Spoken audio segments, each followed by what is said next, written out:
Hello and welcome. Today, once again, we will talk about developing an effective ethics program for any organization, for any industry.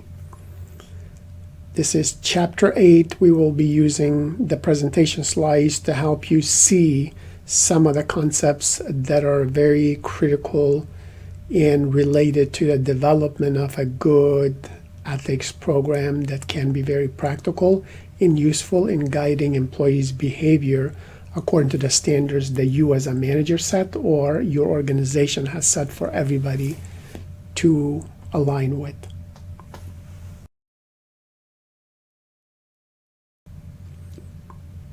A good ethics code does many things for an organization. It guides employees in situations where ethical course of action is not necessarily obvious immediately. It helps the company reinforce and acquaint new employees with its culture and values. A code can help create a climate of integrity and excellence. A code can help the company communicate its expectations for staff to suppliers, to vendors, and to their customers. It can minimize subjective and inconsistent management standards. It can help a company remain in compliance with complex government regulations. It can build public trust and enhance business regulations. It can offer protection in preempting or defending against lawsuits. It can enhance morale, employee pride, loyalty, and the recruitment of future outstanding employees into your organization. A good ethics code could promote constructive social change by raising awareness of the community's needs and encouraging employees and other stakeholders to help.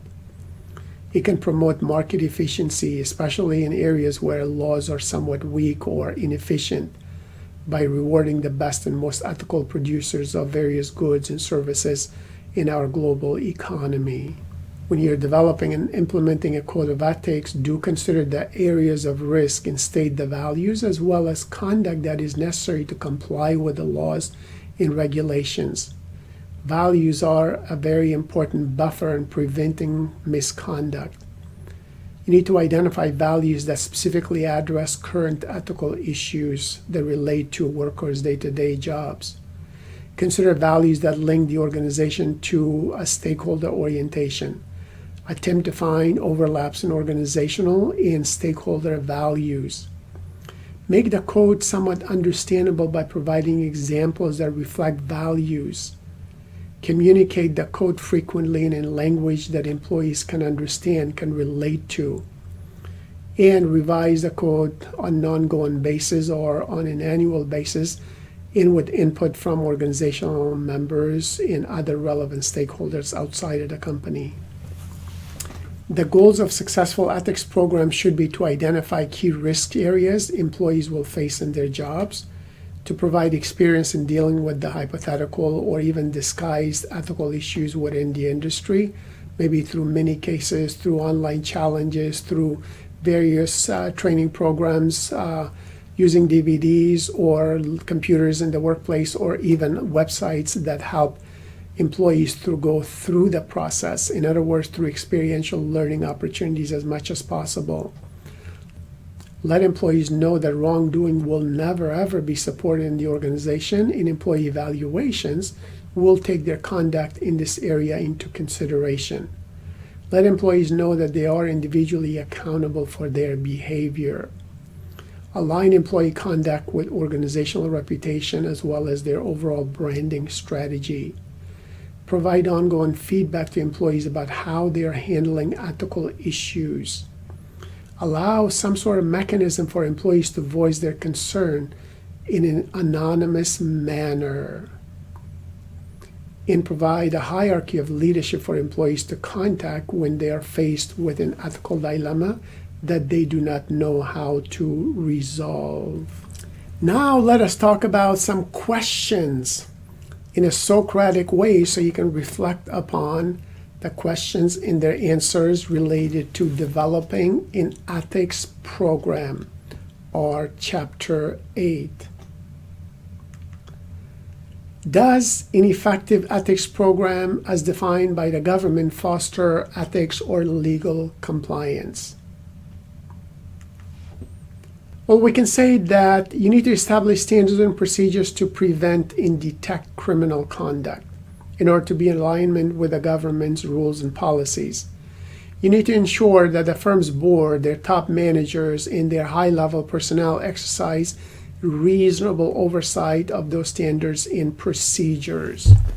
You need to make reasonable efforts to keep individuals whom organizations knew or should have known to have engaged in illegal activities out of key positions where they would have a lot of power to direct people's behaviors in the wrong direction. You need to communicate standards and procedures by training all the directors, all the employees, and other agents in the organization. You need to monitor and audit the program to detect criminal conduct. You need to evaluate the program periodically, as your textbook mentioned, on an annual basis, and have some system for reporting suspected violations. And hopefully you can guarantee anonymity and confidentiality for employees who become whistleblowers for misconducts. You need to promote and consistently enforce the program through appropriate incentives to appropriate discipline that is progressive, and in some cases, for egregious violations that employees should be terminated on the spot. After criminal conduct is detected, take reasonable steps to respond appropriately and to prevent future similar criminal conducts, which can include necessary modifications to the ethics and compliance programs. How does an ethics officer guarantee the work performed is free from conflict of interest from the firm? You see, the problem here is that the ethics officer obviously is paid by the firm. That is a problem. So sometimes this creates a little bit of a conflict of interest. A partial solution is to adapt the accounting concept of an engagement, a contract between parties stipulating services performed for a fee with an explicit understanding that all facts will be presented without bias. Anyhow, in some cases, obviously, ethics officers outsource certain activities, and hopefully the ethics officer is knowledgeable enough to know that they need to make decisions that are good for the long-term benefit of the organization, the employees, the shareholders, and the community in general, because any short-term win-lose circumstances that result in long-term win-lose will not be tolerated by anybody. So even if you win in the short term as an organization, keep in mind long-term loss by others will mean long-term loss for your organization. So hopefully these ethics officers take that into consideration. What are the key goals of successful ethics training programs? Key risk areas employees will face in doing their jobs every single day. They should provide experience in hypothetical or even disguised ethical issues. Employee evaluations should take their day-to-day conduct related to ethics into consideration. Let employees know they are individually accountable for their behaviors every single day. This way they can think critically before they decide something. And the key goal of a successful ethics program should be to align employees' conduct with the organization's reputation and overall brand. The goal of a successful ethics program should be to provide feedback to employees about how they are handling ethical issues. There should be mechanisms for employees to voice their concerns, that is, anonymous, but provides answers to key questions, maybe through 24-hour hotlines. The goal of the successful ethics program should be to provide a hierarchy of leadership for employees to contact when they're faced with an ethical dilemma that they do not know how to solve. What are some common mistakes made in implementing an ethics program? First would be failure to appreciate specific goals for the program. Second, not setting realistic and measurable objectives for this program. Third is developing materials that the average employee cannot understand and does not read or does not have time to read. Four, transferring an American program for another country without making any adjustments based on local values, local culture, local norms.